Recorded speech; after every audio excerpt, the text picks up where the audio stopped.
In half an hour, we're going to have George Knapp from KLAS TV in Las Vegas on as a guest, and we're going to talk more about this stuff out there in the Great Basin. Now, Junior Hicks, I mentioned there towards the end of the last hour, he says that there have been thousands of other cases than the 400 or so he has categorized. But he says that at least half of the residents out there, which is about 50,000 people, have seen all these weird things, the flying saucers, the cigar-shaped craft, the zigzagging balls of light. So many different objects, Junior Hicks says, that the local police and the highway patrol long time ago stopped taking reports on this stuff. And many of the lawmen themselves, of course, have witnessed this stuff. And Hicks said the stuff really started getting... Now, interestingly enough, it's dying off. The incidence of all these things are really slowing down. It started real heavy in the 50s. He said there were cases where the whole school and all the teachers would see these things hovering over the town in broad daylight. In the 60s and the 70s, he said they had more sightings, UFO sightings, than any other place in the world. Now, but the run-of-the-mill UFO events don't begin to describe the unusual phenomena in this area. I mean, it's not just like another place where weird stuff happens. The Ute Indian tribe has been there far longer than any of the whites, of course. And the tribal leaders, very reluctant to speak to any of the outsiders, but their oral history is just replete with examples of these strange creatures and these sightings. And the Indians themselves, their lore is what refers to these things as skinwalkers. Other cultures will call them shapeshifters. Eastern Europe calls them werewolves. Bigfoot. Out there they call them, the Utes call them the skinwalkers. And the Utes, of course, take this very seriously. They think the skinwalkers are these powerful spirits that are here because of some curse that was put on the Utes generations ago by the Navajo. And that the center of the whole legend is this ranch that we'll be talking about. And the Utes say that this ranch is in the path, or this ranch is the path of the Skinwalker. And so tribe members are strictly forbidden from setting foot on any of this property, and it's been that way for years, long before 1994 when the Gormans first moved into this place. And it's about a 480-acre spread of rich, well-watered pasture, a few thick patches of tall cottonwoods. Anybody that's driven between Roosevelt and Vernal, you know the area I'm talking about. And this ranch is divided into 3 different sections, each section being a former homestead that all end up becoming one. There's real thick brush in some places. A river borders one side of it. But the Skinwalker Ridge that runs through it is what the Utes refer to that area as. And a long dirt road is the only way in or out of the ranch. So when Gorman, which again is not his real name, bought this place in 1994, it had been vacant for a number of years. And his wife and his kids, 2 kids in fact, were very curious about when they first moved into the house. The house was loaded with this impressive array of door bolts. All the outside doors had a mess of bolts on the doors. Now that would, if I walked into a house out in the middle of nowhere like that, that would be the first thing that ran the hair up on the back of my neck. But even the kitchen cabinets had bolts on them. And at both ends of the house, there were these iron stakes and heavy chains that had been installed. And they thought, well, the previous tenants probably had put large guard dogs in the front and the back of the home, but of course he had no idea at the time why someone would have put large guard dogs in the front and the back of the house. So here comes the bulletproof wolf. This was one of the most intriguing things, and this book is available at Amazon.com. There's a receipt in the book that Ryan left in here for Barnes & Noble. The book is called Hunt for the Skinwalker.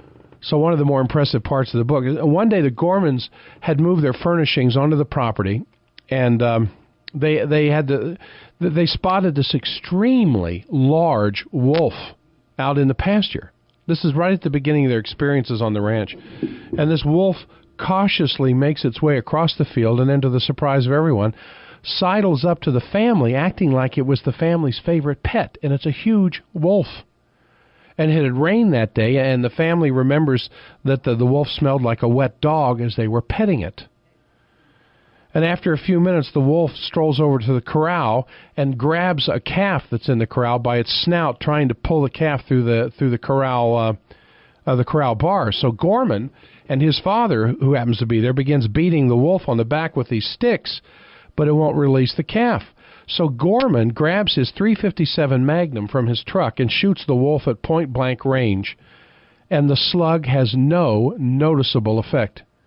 So Gorman pumps another bullet into the wolf, which then let go of the calf, but stood looking at the family as if nothing had ever happened. So Gorman shoots it 2 more times with this .357 Magnum, and the big animal backs off just a little bit, but doesn't show any signs of distress. It doesn't even show any signs of blood.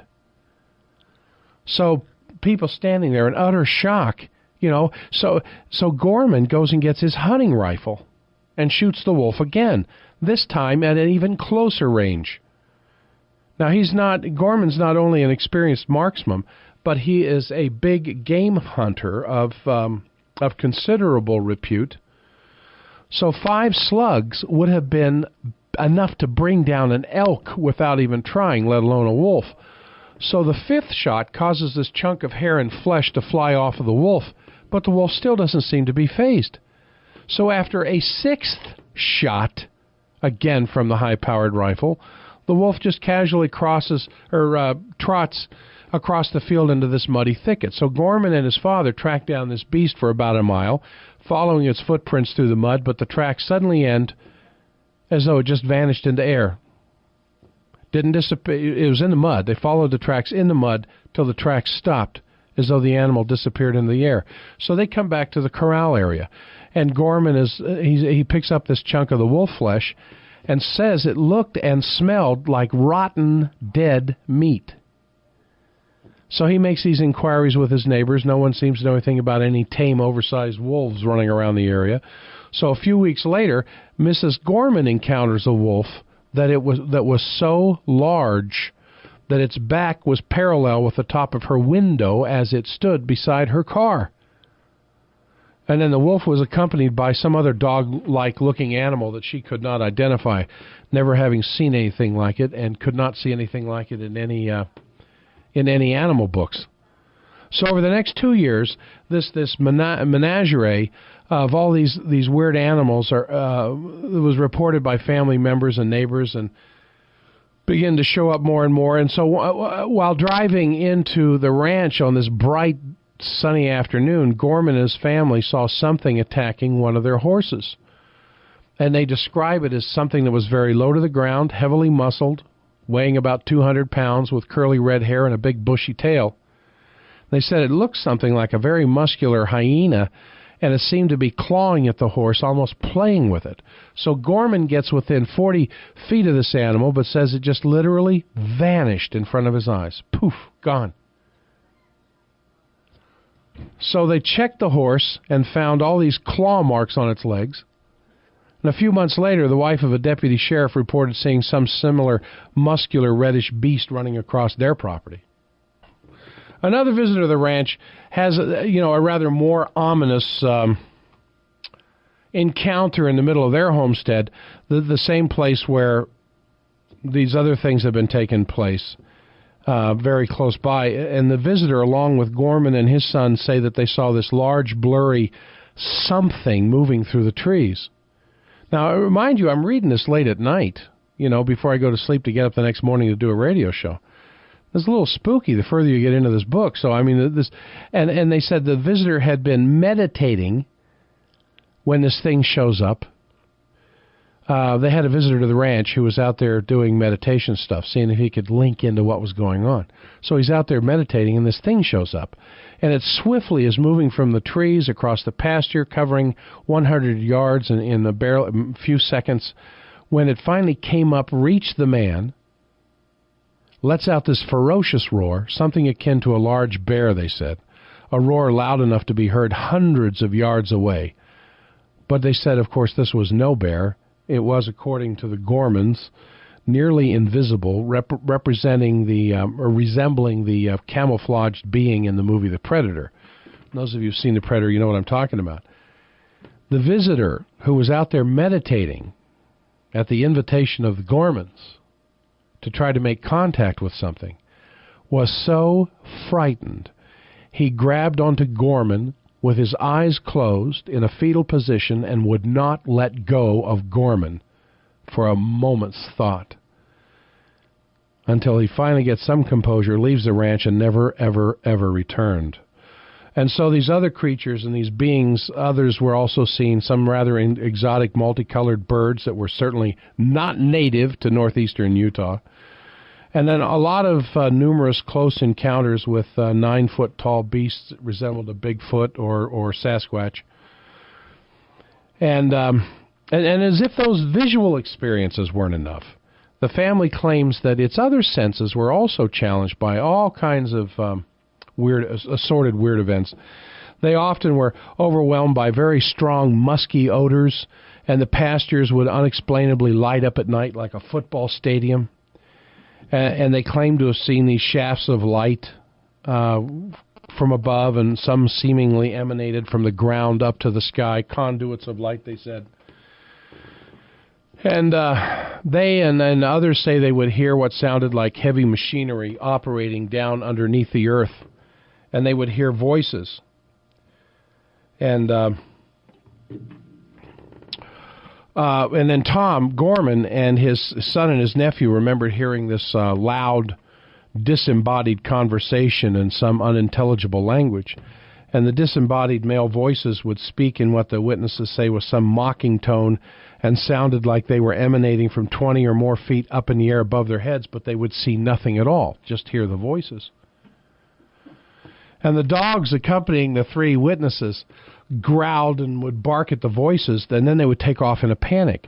These were physical manifestations that just, they are not easily explained in any stretch of the imagination. So while checking on his herd in the third homestead, Gorman noticed that someone had dug up his pasture, and hundreds of pounds of soil had been scooped up out of the ground, piled up on the edge. And he said the edges of the hole resembled perfect concentric circles, as if someone had dropped this giant cookie cutter into his pasture. All right, 24 minutes after 6. Before too much longer, we'll have Mr. Knapp on as a guest. So anyway, I'm trying to give you some background here so that when he gets on the air, we won't have to go through all of this, except for the personal stuff that he witnessed and the scientists that were out there who witnessed this stuff, and things that were in the sky, too, not just the stuff that was on the ground. While checking on their cattle in the spring of 1995, Gorman and his nephew had spotted what they thought was a recreational vehicle that was parked out on their property. Well, if you see somebody out on your property in a recreational vehicle, you want to know something about it and why.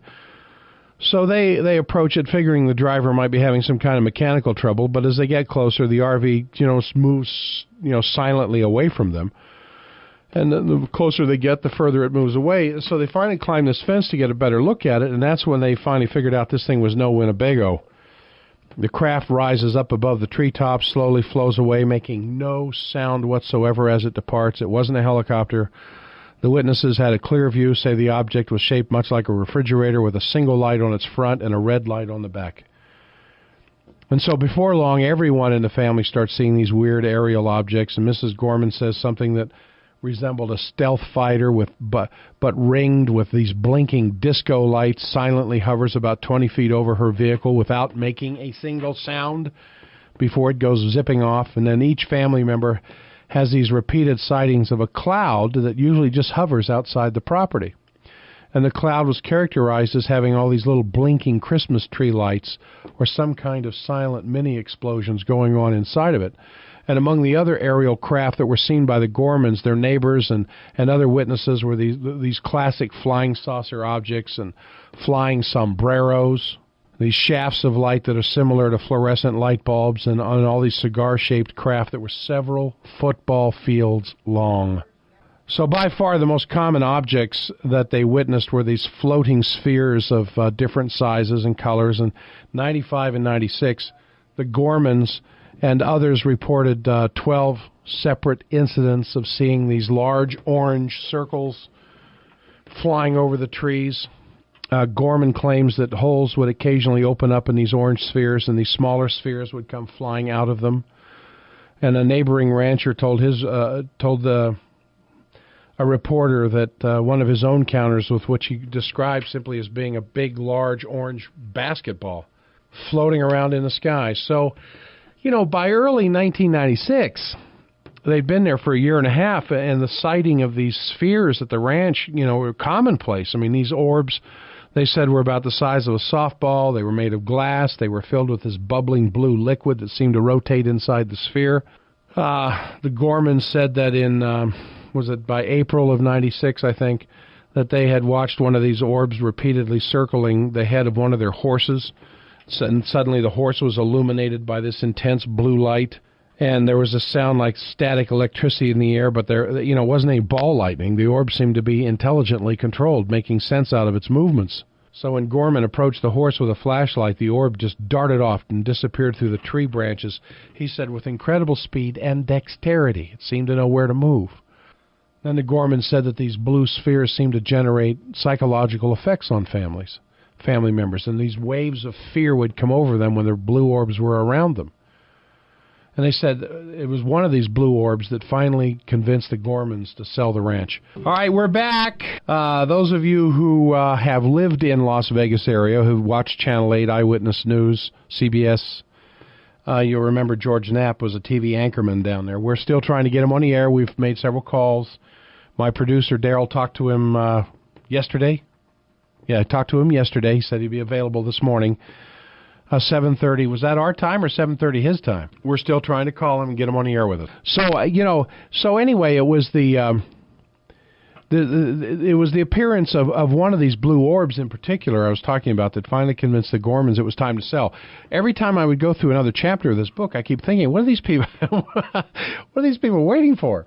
I mean, what happens in the very beginning of the book was enough for me to, Mary, I think it's time to go. I hear the call to the opposite side of this planet. So one evening in May 1996, Gorman's outside with 3 of his dogs when he notices this blue orb that's darting around in the field near the ranch house. Now, put yourself in his position and just think about if you had been seeing this stuff going on for some time, how long would you put up with this? But see, they had moved here. Their whole life savings went into this. They wanted to farm it. It was several hundred acres. This was going to be where they were going to live the rest of their lives. Raise the kids to adulthood and then retire and live there the rest of their lives because they had some very valuable stock on that property that they had brought with them. So here's this blue orb that keeps showing up. Well, here it's dancing around in the field. So finally, Gorman lets his dogs loose and urges them to go after the ball, and the dogs chase, and they jump up and snap at this orb, but it dodges and maneuvers enough to stay just beyond the reach of their snapping jaws. And the ball leads the dogs out across the pasture into this thick brush that borders the field. And Gorman says he heard the dogs make 3 terrible yelps, and then they were silent. And then he calls for them, but they don't respond. Well, the next morning he goes looking for the dogs, and what he finds are these 3 round spots of dried, brittle vegetation, and in the middle of each of these round spots of dried, brittle vegetation are these black, greasy lumps. So he figures his dogs had been incinerated by something, but one thing for sure, he never saw his dogs again. And it was the disappearance of these dogs that finally prompted the Gormans to think about getting out. Now, he's not some country bumpkin just trying to get by. This guy, Tom Gorman, had college degrees and advanced training in animal husbandry. He was considered an expert in artificial insemination. He had plans for raising hybrid high-end stock. His herd, which ranged from 60 to 80 head, consisted of very expensive, top-of-the-line heifers. He had 4 2,000-pound show-class bulls. And from the day he had moved, this guy knows something about animal husbandry. So from the day he moves his herd onto the ranch, though his hopes and his animals seemed to be under some kind of an assault from the day they got there. And the balls of light that were so often on his property seemed to take this special interest in the cattle and were often seen buzzing around the heads of the animals. And sometimes the cattle would react violently, and the herd splitting suddenly as if some invisible force was plowing through the middle of the herd. But it got worse. Although the Gormans kept close watch on their stock, something began exacting a terrible toll on these animals. One cow was found dead in a field, and this strange, very crisp, tight surgical hole had been cut in one of its eyes. And there were no tracks, there were no blood. There was no blood. He wondered what could have done such a thing, and he notices a very strong, musky odor around the carcass. A smell, he said, that he and his family would come to know all too well. Then the other cattle began to be carved up, as if with pinking shears, he said. Cattle mutilations have been reported, as you well know, everybody, from, throughout North America for several decades. Colorado's had a mess of them, Idaho, Wyoming, Montana. In these typical cases, the eyes and the ears and the udders and the sex organs were often removed with surgical precision. And Gorman's animals, he said, were subject to all of the above. And this is high-end stock. These just aren't some ragtag animals sitting out there. This is money. These animals are money. It's like somebody carving up your $100 bills with surgical precision to where they're worthless. Well, he's an experienced hunter and rancher, so Gorman's a little more than familiar with the capabilities of natural predators, and he said this wasn't being done by coyotes or mountain lions, which is usually the way these things are written off.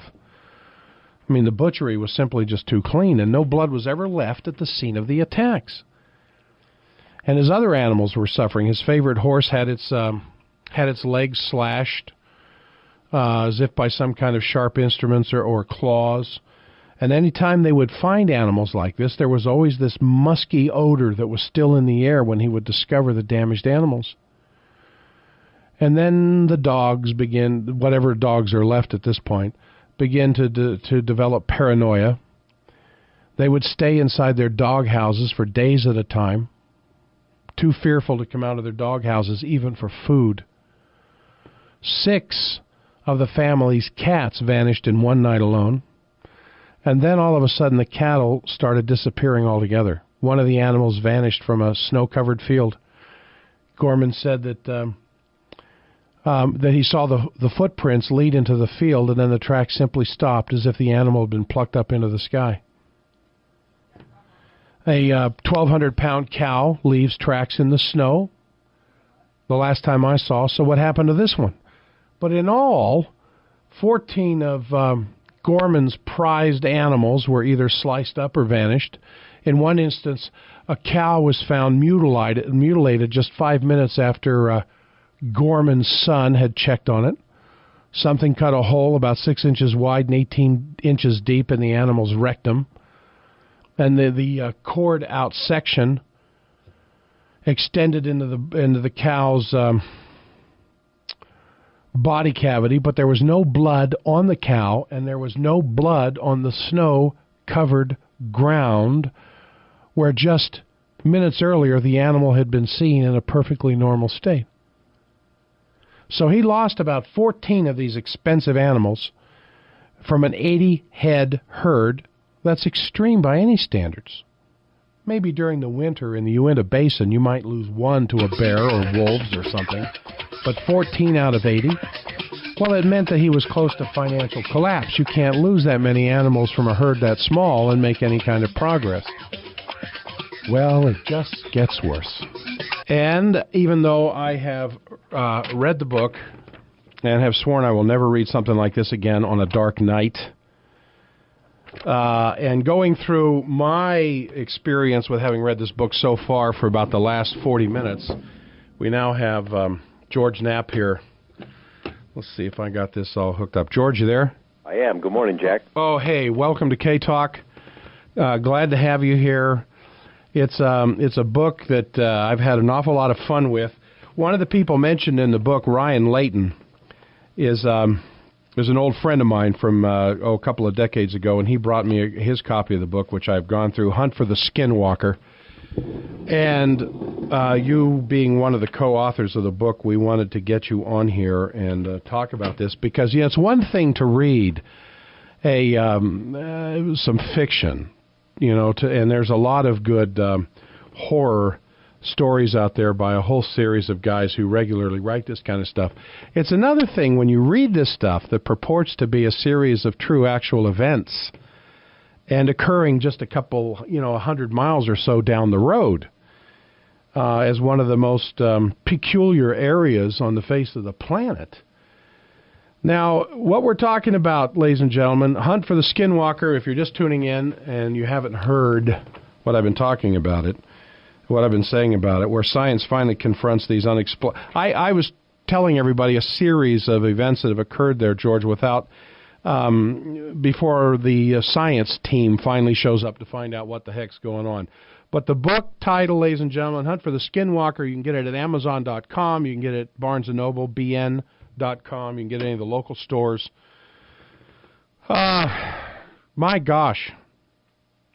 Yeah, it's a handful to think that these are true events, but they are. I mean, true in the sense that the witnesses actually reported them. The scientific team went to great lengths to investigate them.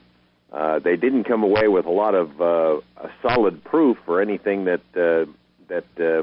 a reasonable audience would conclude would be proof, but there is plenty, and it mostly starts with the human testimony. The focus of this, of course, is the Uinta Basin. The epicenter of all the activity is this particular ranch, 480-acre ranch near Roosevelt, near Fort Duchesne.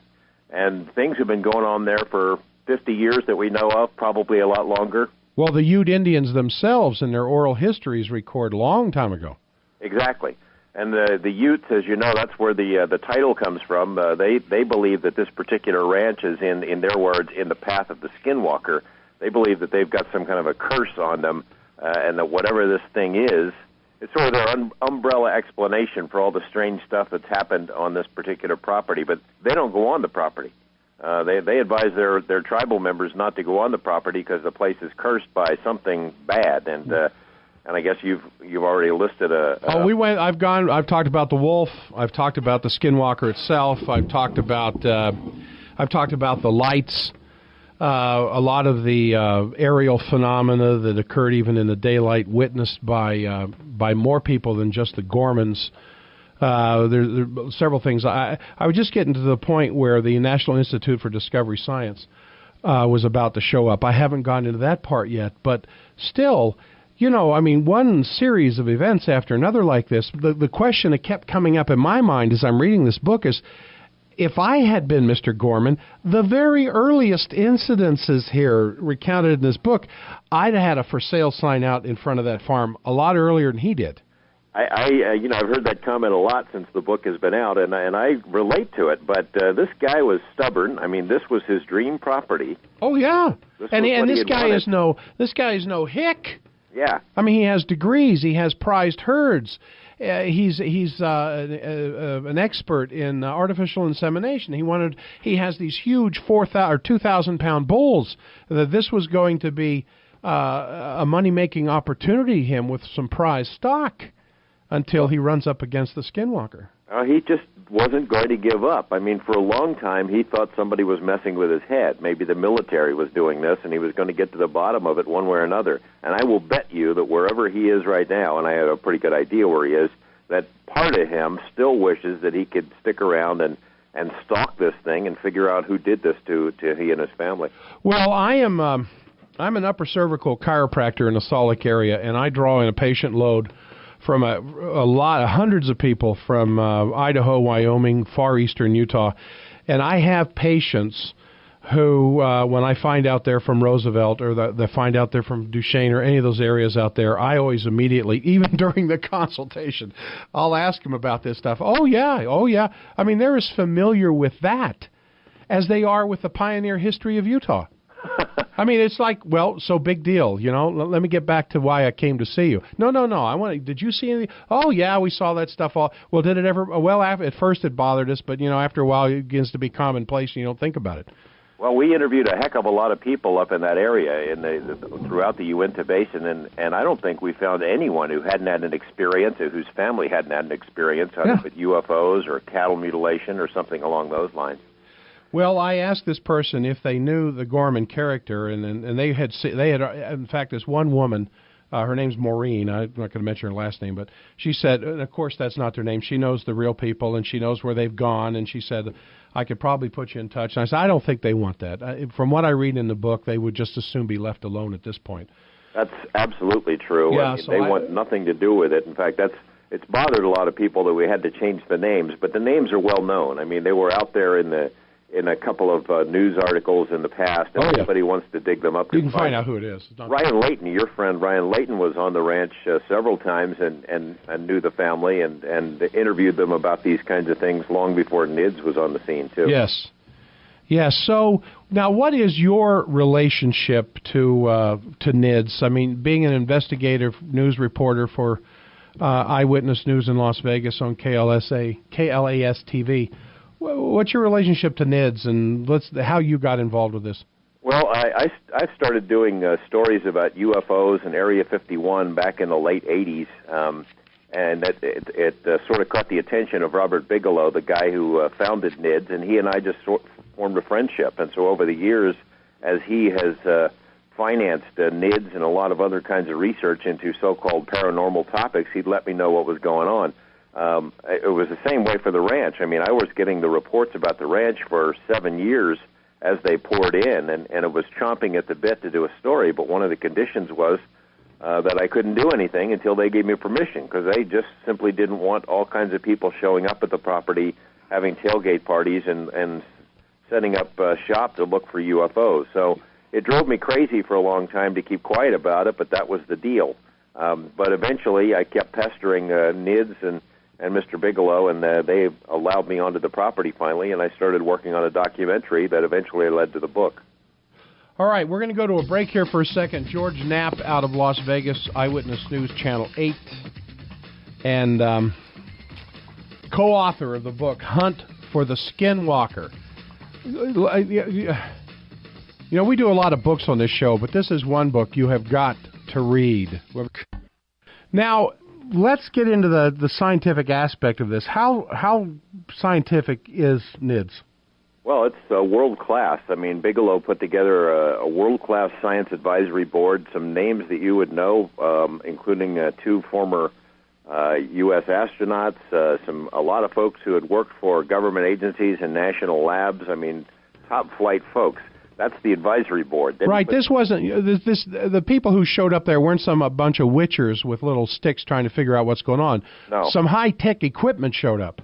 We're talking about PhD-level scientists, biologists, physicists. We had a veterinarian on the staff. They had, a variety of folks with a lot of experience dealing with very high-tech stuff. And again, yeah, they did. One of the first things they started to do when they arrived on the property is to lay it out sort of in grids and map it out. They inspected it to figure out if maybe the cause of these phenomena were plant-induced or animal-induced, or there was something in the air or in the water or in the ground, and they couldn't find anything of that sort, so they installed a lot of high-tech surveillance equipment, cameras and microphones and things of that sort, put the ranch under 24-hour-a-day surveillance over a period of several years to try to figure out what the heck this was. And it turned out that whatever it is elusive. It sort of made purposefully avoided the surveillance. For example, you put a camera in one pasture, then things would happen on the other side, and it played games, mind games with the ranch family and with the NIDS scientists. So, other than just opening or the possibility of some vortex or something opening up into another dimension that they could see through the window into, there was actually some intelligent display in this elusiveness that indicated there was something more than just some window opening into another dimension.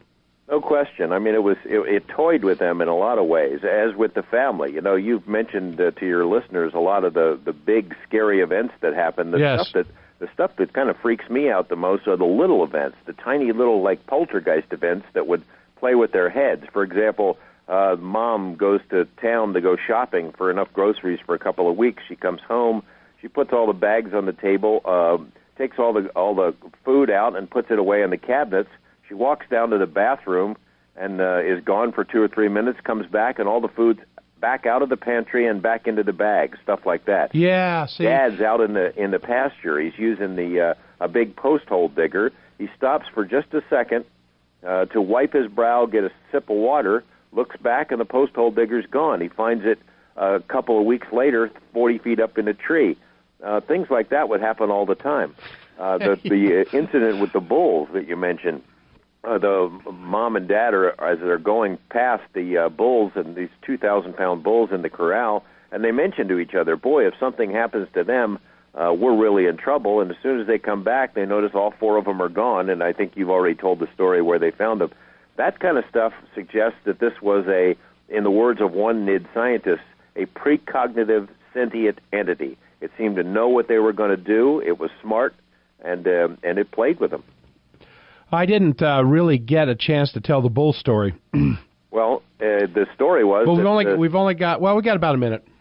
Mom and Dad were driving to town. They had already lost several of their animals and were on the verge of financial ruin. And they said to themselves, "Boy, if something happens with these bulls, we're in big trouble." 4 2,000-pound bulls were all in this tiny corral near the ranch house.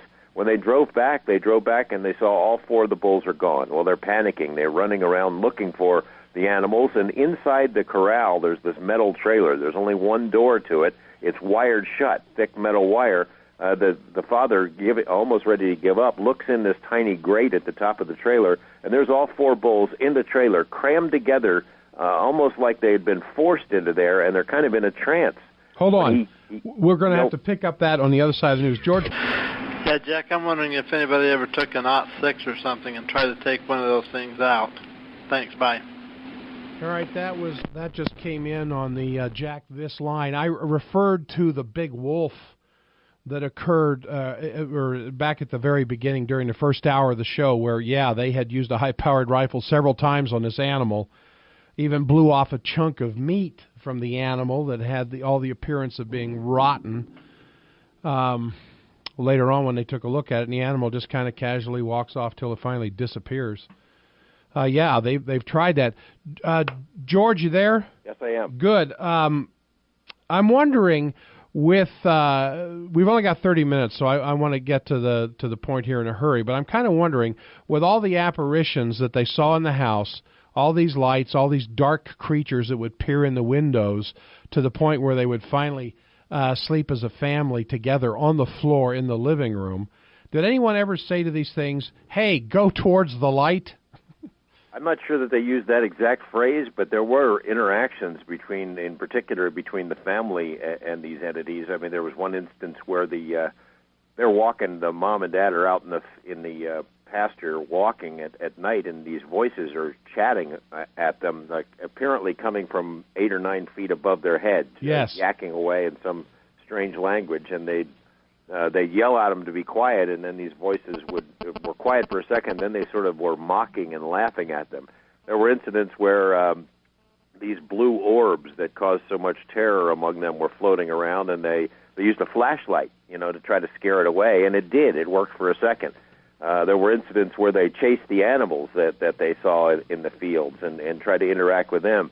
One incident that happened while the NID scientists were there that was really chilling, they'd had a series of animal mutilations over a couple of days before, and they heard the dogs barking out in the field. Well, the rancher grabs his gun and jumps in his truck and goes barreling out into the pasture, and the NIDS people jumped in another truck and were following. The rancher jumps out of his truck because there's a tree line right on the edge of the property. He sees something very large inside one of the trees. It was like giant, like foot-long eyes, yellow eyes up in the tree, and then a large bear-looking creature in the bottom of the tree. So he grabbed his rifle and shot the one on the ground and hit it, and it disappeared. I mean, poof, in the middle of the air. He shot the one out of the tree, and it fell to the ground. he and the NID scientists go chasing after this thing, and they found one big footprint in the snow. There's a snowbank at the bottom of this tree, great big footprint with it was like a raptor print, like a dinosaur. They go chasing off into the bush looking for this wounded animal, and never found anything. Never found another print. They had professional trackers that came in looking for this thing. In particular, they had them after the calves were mutilated. Never found anything. So there were a variety of different ways that were found to try to interact with whatever it was. None of them worked. Now, we've only got you for not a whole lot longer. What I want to do is, what is NID's conclusion on this? What is your conclusion on all of this? And I'd now say that things are NIDS kind of winding down and there's not a whole lot of activity, right? What do you think's going on here? Well, NIDS doesn't have a conclusion. I mean, they're a group of scientists that what they went into it, as I mentioned before, they kind of went in trying to eliminate possibilities, eliminate the obvious of, say, hallucinogenic plants or geomagnetic anomalies, things of that. I think the scientists have individual conclusions, and it leads sort of in the direction where the book went, and that is that this place is some sort of a portal, that it's some kind of a, the Irish have a saying of places where the world is thin, and that seems to be what this is. It's, things come and go, animals from other places come and go, craft from other places come and go. It seems to be indicating that a lot of the stuff that we would classify as paranormal are all interrelated, and maybe we consider them to be paranormal now, but only because we don't understand the true structure of the universe. I think, Colin Kelleher and I, the co-authors, kind of came to conclude that the only explanation that seems to fit all the stuff that happened was this dimensional thing, that maybe there are other intelligences that we cannot detect, but that they can detect us, who are much more in control of the situation, and whose existence represents a much greater reality than what we have in mind. That we know the known universe. Cosmologists and physicists are telling us that there are many universes, many worlds out there, other dimensions, and quite possibly other intelligences, and that seems to be the only one that fits. Well, and this is kind of where you go towards the end of the book, that you give an analogy of an ant mound next to a 10-lane highway. Does the ant have any idea of what's going on nearby? Maybe when you consider the fact that dogs were incinerated, expensive animals were mutilated, yet there wasn't any real physical harm committed to the Gorman family, would indicate that there was some intelligence that recognized human life as apart from the animal life. You're exactly right, Jack. It seemed it clearly made a distinction, whereas they were willing to cut up and incinerate other kinds of animals. They didn't really harm, other than psychologically, didn't physically harm the people. Whatever this intelligence was, it was able to make that distinction. It seemed to us that it was kind of a learning curve, that it was teaching us, leading us down, the family, leading them down a path to try to have a better understanding of a much greater world, a much larger universe than what we've imagined. Yeah, that there actually may be entities that are millions of years more advanced than we are, and that somehow we may be, it's very humbling to think of that we may be some protected species. And there just happens to be a few places in the three-dimensional physical universe that we know of, the wormholes or portals or whatever they are that exist at this place out there, that actually is a doorway into other dimensions. Now, I got an off-air call saying, the bull story, get back to the bulls. He didn't finish the bulls. Oh. So here we because that was a great story. Here we find 4 2,000-pound animals crammed like oversized sardines into this trailer. And then when Gorman yells to his wife that he's found them, the bulls seem to come out of this dream state. Yeah, it was like they were in a trance or had been drugged or something inside this trailer. And when he yells to his wife, "Hey, honey, they're in here," they wake up and they start kicking the heck out of this trailer inside. Now, you can't possibly get one of those 2,000-pound bulls, big, surly animals, into that trailer. How somebody got all four of them into there, crammed together, and the door was never opened. I mean, it was still wired shut. And there were cobwebs inside the door. Exactly. How this was done, I mean, I can't even imagine it. It's the same like with the calf mutilation. There was one incident of a calf mutilation. How it was physically done, I don't know. The rancher and his wife it's a Sunday morning, it's 10 o'clock. There have been several newborn calves on their property, so they're going to go out and tag the ears of these animals. They go out, they find the first mother cow and her calf about 50 yards from their ranch house, and they tag this ear, and they go off across the pasture. Now, I think you've probably seen pictures, Jack. It's not a really hilly area. I mean, you can see across the pasture. The mom and dad were gone like 40 minutes from tagging the first animal, and they hear their dog making a noise looking back in the direction of the first one. They turn around, and the mother cow its eyes are bulging out in terror. It's running around in circles, dragging its leg as if it had been injured. So they go running back over to the scene, and they find this calf that they just tagged completely decimated. There's nothing but bone and hide left. Every scrap of meat, every organ in the body have been stripped off this animal. One of the femurs had been ripped out of the joint and just laid a few feet away from the animal. And what could do it? Now, NIDS was there within a couple of hours. They sent samples, tissue samples, bone samples, to a couple of independent labs at different parts of the country. They concluded that they looked at it under a microscope and concluded that two very sharp instruments had been used to wipe out 75 pounds of meat off the body of this calf in the course of a couple of minutes. One was a big machete-like object. The other was smaller and like a scalpel. But, there was no blood left in the animal. There's no blood on the ground. There are no tracks. They brought in a professional tracker to look around for whatever could have done it. Clearly, there's no predator in that we know of in existence that can eat 75 pounds of meat in a couple of minutes like that. You can think of maybe it's a Delta Commando force or something that was hiding in the bushes trying to do this, but what kind of a job is that for military folks? The conclusion was this calf had been taken somewhere else, that the surgery had been done somewhere else, and then that this thing had been just dropped back out into the pasture. But who did it and why? Well, that's true. And then you start getting into the time continuum problem here.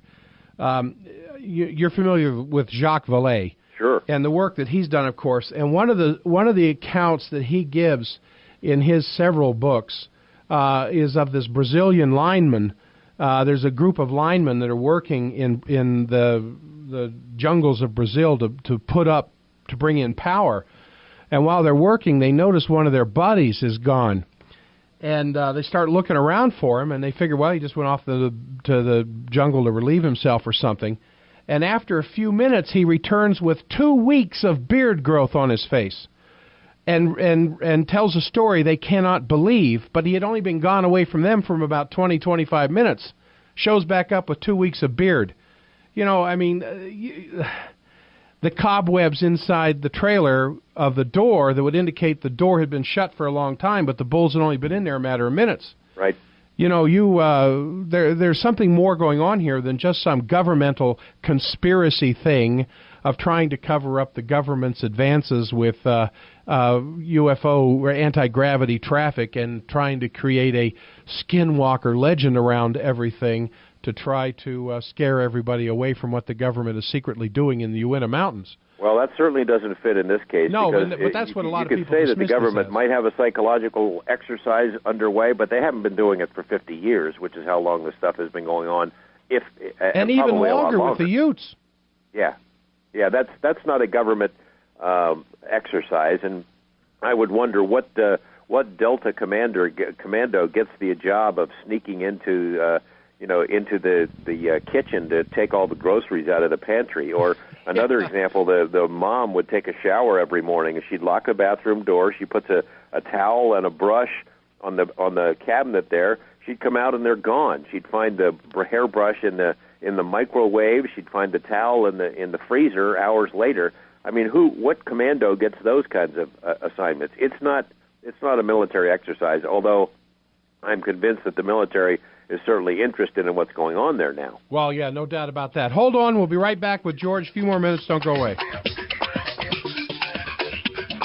Jack Stockwell on K-Talk. Hey. All right, 24 minutes after the hour. Mr. Knapp can only be here for a few more moments. So, George, I want to do two things. Number one, where is all of this now in your mind and in NID's experience? And then number two, I want to bring on at least one caller. Had something very interesting to say. Well, in my mind, I mean, I'm hoping that the activity one of these days resumes at the ranch. You know, it sort of got to a point where it didn't want to be stalked anymore. I mean, it obviously enjoyed the procedure and the interchange a lot more when it was in charge of things and terrorizing this family. When NIDS arrived on the scene, it didn't like it so much, so it's sort of gone underground. But I hope, and NIDS has hopes, that one day it will return and maybe can be studied or interacted with in a different way. Did anybody try to study it or interact with it from a psychic point of view, or other than with dials and instruments? Yeah, there were some attempts to that. They had what's called remote viewers that checked out the property. But I think the next approach would be if there's a resumption of activity, that NIDS would like to try something where it a less technological approach. Maybe have some shaman and some psychics and things like that try to interact with this thing as opposed to catching photographs of it. Right. That's the hope. I want to get Cindy on here for a second. Cindy, you there? Yes, I'm here. Yeah, Cindy was telling me an incredible experience she had in this same area. I want to know, George, if this sounds typical of what most people have experienced. Cindy, go ahead. Okay. I can't remember exactly what the date was, but in the early 1990s, my family has property up in the Upper Uintas, and my sister and I went down. And one night, they had just a little telephone that we could use down by the river, and it was about maybe 11 o'clock at night, just barely a moon, so you could barely see just the outlines of the trees and whatnot. And as we approached the telephone, we could hear the river, and we looked down, and it looked like there were two helicopters coming up the canyon, which was about a mile wide on both sides. These helicopters were silent. They had the strobe lights going on at the very end on the very each side of the canyon, coming up just equally, equal sides, about 300, 400 yards above the ground. And as it got closer, we couldn't hear anything. We should have been able to hear the helicopter's blades. Couldn't hear anything. We looked again, and it absolutely floored us. It was a huge ship of some sort that reached from one side of the canyon to the other. It was that wide, and it was like a big, huge, I can't even see what it was. It was just an outline like a big, gigantic, oversized airplane, but it was dead silent. And we got terrified. We ran and got into our van and looked up into the sky and watched it. It got closer and closer to us. It lifted up, and we saw the silhouette of this massive, massive machine. It was huge. I've never seen anything like it in my life. And well, it went I can say that I haven't heard exactly that story, but certainly similar stories. In fact, I would love to, Jack. I'd love to talk to your caller there, Cindy. Yes. Maybe interview and get some details on this at some point, because it's pretty similar. I mean, there were a lot of different aircraft seen in the area that looked like something conventional that turned out not to be, like the flying Winnebago that they saw on the ranch. Well, it went up over the mountain tops. The next night, I was listening to Art Bell, and Linda Moulton Howe was on there giving her cattle mutilation updates. And it just so happened that up in that Duchesne County, right where that machine was heading for, or whatever it was heading for, there was a number of mutilated cattle that next day. Cindy, what year is this? I can't remember the exact year. It was early 1990s. I just remember I had a bunch of little kids, and they were just all very, very young. So it was 1990s, sometime early, about maybe 91, 92-ish. So, anyway. Well, I'd love to hear more about it, Cindy, if I get a chance to talk to you off air. I've never told anybody this before, but when I was listening to you today, it freaked me out, because I thought, Well, rest Okay. assured that you're not crazy, and a lot of other people have seen similar things. Okay. Now, what I'm going to do, Cindy, since I know your number, if you don't mind, when we finally go to a break here very shortly, I'm going to give George off-air your phone number. Is that all right? That's fine. Yeah, that's Okay. fine. Okay. All right, we're going to go to a break, and then we'll come back and say goodbye to George. 30 minutes after the hour, we have time for one more call. So let's get Andy on here. Andy, you're on with George Knapp. Hi, Jack. Hi, George. Good job the other night. Good morning. I would never have called this in, Jack, but this is the only appropriate show for it. Uh-oh. I belong to a study group, and there's a fellow that works for the government that comes to our Sunday group, and I will never tell you his name. He said That's this. fine. He said this to us in complete, utter confidence one night. He said that, and he's working right now. He goes all over the world for the military and does stuff in Alaska and Middle East and other places. He said there is a Stargate. This is the word he used.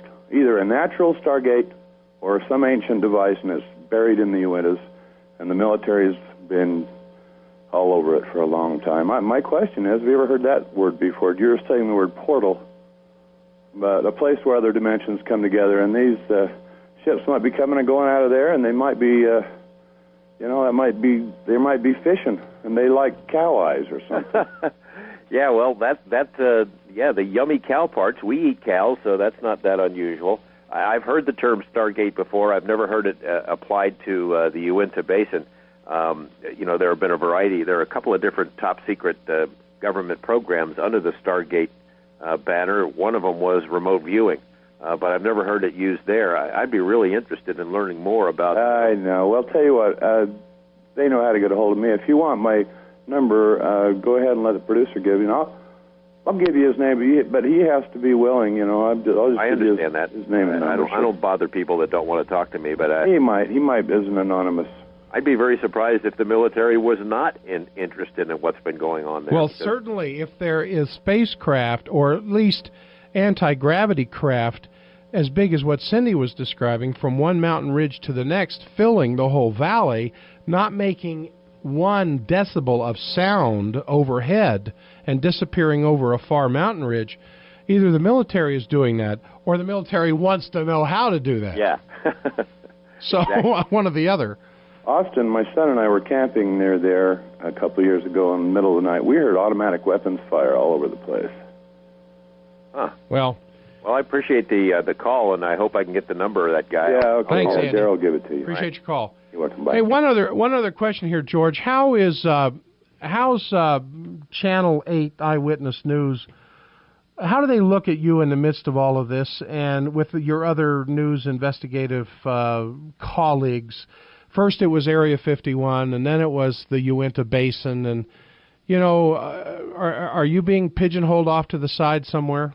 Well, I have to be worried about that, but so far that's not happened. I mean, I've been here a long time, so people know that I have interest in things other than shoot 'em up and crooked politicians. And I'll tell you, where some of my journalism colleagues, mostly people who don't work for KLAS, like to give me grief about it, the public, the viewing public, can't get enough of it. Oh no, that's true. And so, same thing here. I'm serving the public, not my other colleagues. So I can't get enough, and they can't get enough, and I like doing it. And KLAS is tolerant of me; they just don't want me to go too far off the edge. Okay. I know you have to go, so we'll kind of call it here at this point. But I'm going to put you on hold for a second because my producer needs to pick up just a couple of numbers so that we can make sure that because when we get the books and we have some of your books coming in, you're going to arrive late. I want to be able to give them away on the air, and sure.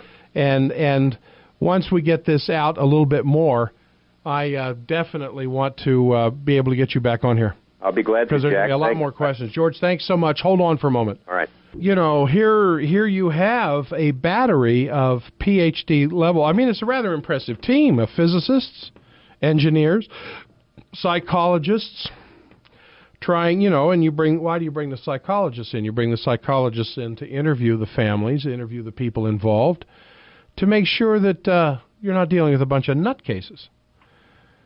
And other doctorate-level professionals for the purpose of simply investigating the subjects that are largely shunned by mainstream science. It's kind of it's a situation where when people don't want to believe something, they're not going to believe it, no matter what kind of evidence is brought before them. And of course, that has a lot of political ramifications as well. But and we didn't have time to get into all of the experience with the Gormans, but by the middle of '96, now I started the political show in March of '96.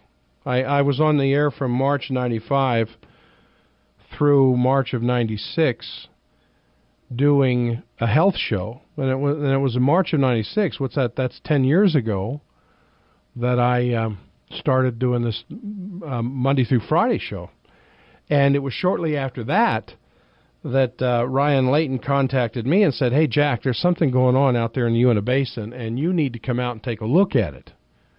And he explained this stuff to me, and I knew Ryan was a little, off-center. But then I am too.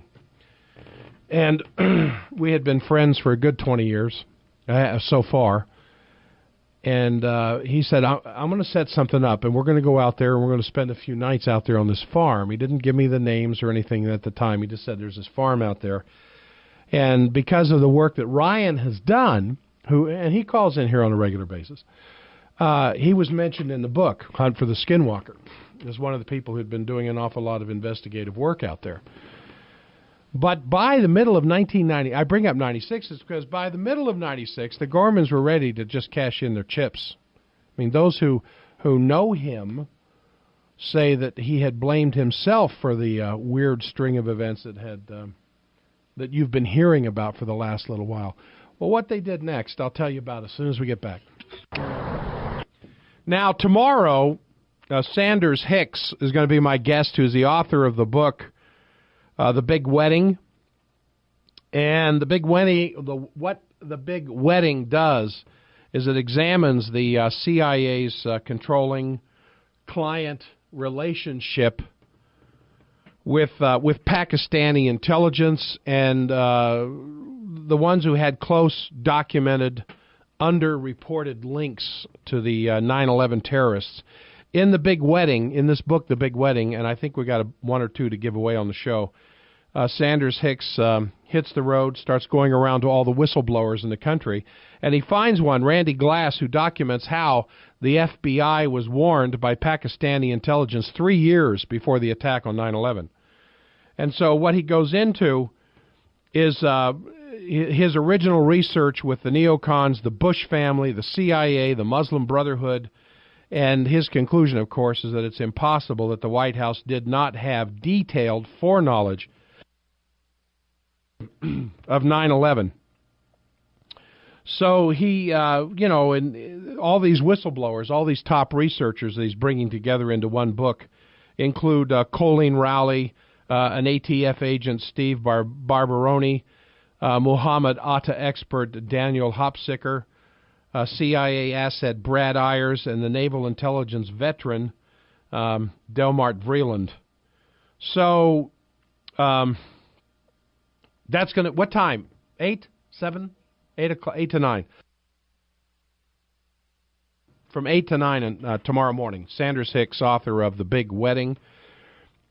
It's another research book on the cover-up of 9/11, but it gets into an awful lot of the background information that comes from whistleblowers who were privy to what was going on. Now, I was talking about Gorman and the fact that they finally, when Bigelow and his team came to Utah, introduced themselves to the Gormans. These NIDS researchers check out the story. They interview the neighbors. They evaluate the Gormans, obviously incredible tales that you've been listening to for the last hour. Then Bigelow offers to buy the ranch outright with the idea of trying to transform it into this big interactive paranormal laboratory, some ongoing experiment that might shed some light. And the questions that obviously are viewed with a certain level of honest scientific skepticism. And but amazingly, he talks the Gormans into staying at the ranch as the caretakers. He buys it, but he wants them to stay there and take care of it. But, of course, by this point, the family's a wreck. You know, the UFOs, the balls of light, the mutilations, the disappearances, the Bigfoot sightings, and then the Skinwalker showing up himself, or herself, or itself. But, there's all these other things, the apparitions that they would see in the house, the blinding lights that would appear, all this psychic events that he was describing here, that George was describing of the packaging, the missing equipment, the groceries. You turn your back and the groceries are out of the shelf, back into the bags again. The furnishings, no one could sleep anymore. And when they did manage to, get a few hours of sleep, they're plagued by all these horribly violent nightmares. And often discovering that different family members that next morning had experienced the exact same dream the night before. So the two kids, which were, honor students before they arrived at the ranch, their grades began to plummet. Mrs. Gorman, of course, loses her job at the local bank because of all her repeated absences and all the little water cooler tales and stories that were going on. And so the folks from NIDS, all these PhD-level people, they're offering the moral and emotional and financial support to the Gorman family. But what's more, they had this plan that they presented to them. And the ranch presented what appears to be, of course, a once-in-a-lifetime opportunity to legitimately study with scientific equipment this whole menu of paranormal activities that's going on. So they seal off the ranch and they pack it with all this high-tech monitoring equipment and they staff it with round-the-clock trained observers to see what would happen. And some of the residents, of course, sarcastically wondering what these hucksters from Las Vegas could possibly have in mind. They figure that there's some kind of a scam going on, the UFO buffs, and they still talk about it to this day, that Bob Bigelow's this shadowy guy with CIA connections, and he was somehow trying to corner the market on ET. And but as it turned out, all these groups are wrong. NIDS did seal off the ranch from all these outside observers, but not for monetary gain, and neither did the CIA nor any other government agency have any input or access to the things that were occurring while NIDS was on watch. And the phenomena itself didn't wither or evaporate. But for the last 6 years, the events have been under this constant scrutiny, and witnesses, including some very highly accomplished scientists and law enforcement personnel, have documented this mind-boggling array of unusual activity. But there's been a near total blackout lately on the release of any information coming from the site. And the most up-to-date information is in the book, The Hunt for the Skinwalker. You can go huntfortheskinwalker.com, get some information there. You can go to Amazon.com, Barnes & Noble, to pick this up. It's what, $20 or something like that. But I'm telling you, one of the most fascinating reads, and scary because it purports to be true. Now, no one who's studied any of this can say with any certainty what's going on. That's what I was trying to get George to do. The NIDS researchers aren't making any claims about ETs or ghosts or skinwalkers. They're just collecting the data, trying to make some sense out of it, which is, small comfort to anybody else who's actually been in the midst of all of this kind of stuff. But you look at this long litany of bizarre activity that's occurred while the NIDS team was stationed at the ranch, including this shooting and tracking of this creature with 1 foot wide yellow eyeballs, falling out of the tree when it's shot and then disappearing right in front of their eyes. And then these ice circles, we didn't even get a chance to talk about that, which seemed to be the opening of some portal into another dimension. But what the word on the street now is, do not go to the ranch. You're not welcome. It's private property. The people who live on it or near it don't want to be hassled by the curiosity seekers, the media, the K-Talk listeners. And what's more, the level of unexplained phenomena suddenly has taken a nosedive in just the last few months of 2005. There's almost no activity going on at all. So chances are you wouldn't see anything even if you could get on the property. But that's what George wanted me to say in my concluding remarks on the whole thing. before because he just didn't have time to get into it anymore, which is, what I think I've done here the last 5 minutes. Daryl and Sandy are on the Stockwell Show. Hi, Jack. Yeah. I've known Ryan almost as long as you have, maybe not quite as long, but I've been hearing these stories from him for years about the ranch out there, and everything you're saying is true. Yeah.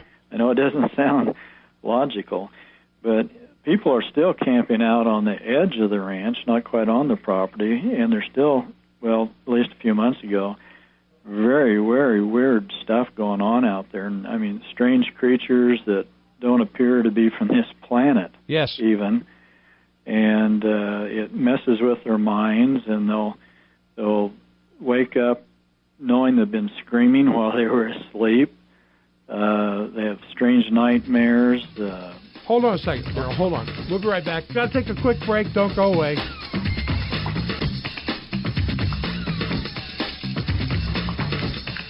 Jack Stockwell on K-Talk.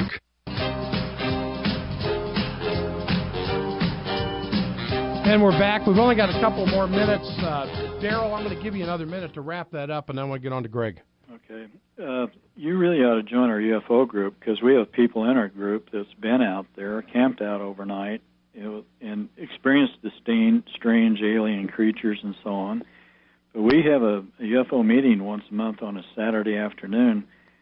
And in fact, a Navajo friend who was there talking about the Skinwalker last month, and this semi-invisible Skinwalker, you call it, doesn't sound like a Skinwalker at all. It sounds like something totally different.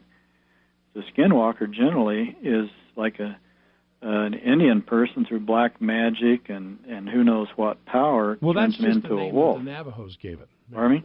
I say that's just the name the Utes gave it. Yeah, but this doesn't sound like, well, what every Indian tribe talks about the Skinwalker, it's like a visible, more like a wolf on two legs. Uh-huh. But this invisible thing doesn't sound like a Skinwalker at all. It just sounds like something else. But anyway, you ought to, you're free on a Saturday afternoon sometimes, aren't you? Yeah, occasionally I am. That's true. Well, once a month. Whoops, sorry. Once a month you should check us out. This month we're talking about the ghost chasers with all the instruments they use to find the entities and so on. You'd find it very interesting. Thanks, Daryl. Okay. Appreciate it. All right, let me get Robert on here. Robert, you're on the Stockwell Show. Good morning. Yeah. It's kind of funny to hear you having this discussion. Why's that? Just because you talk about everything else. Political, health-wise.